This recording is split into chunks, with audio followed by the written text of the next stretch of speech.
Buhat taron og tea milk. Mga mami. Yan. Isang tea milk. Isang latang ibap. Sa takuri, ilagay natin yung isang yan. Kumukulo na siya. Pakuluan lang natin.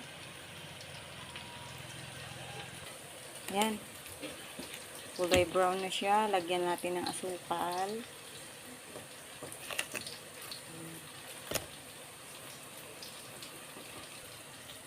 Lagay na natin ang ating evaporated milk.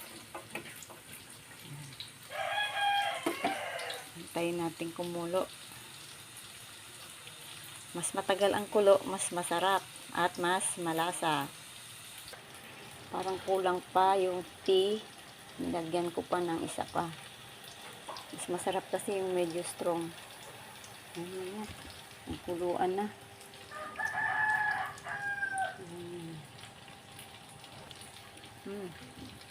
Pakuluan lang po natin ang pakuluan hanggang sa maglasa yung tea at saka gatas. Yan guys, pwede na itong hanguin.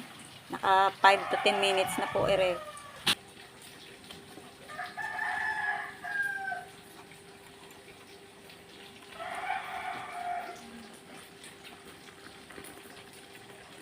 Yan.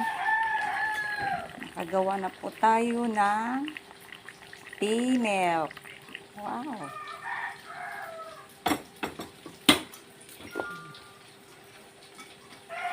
Tayo ng tikman natin.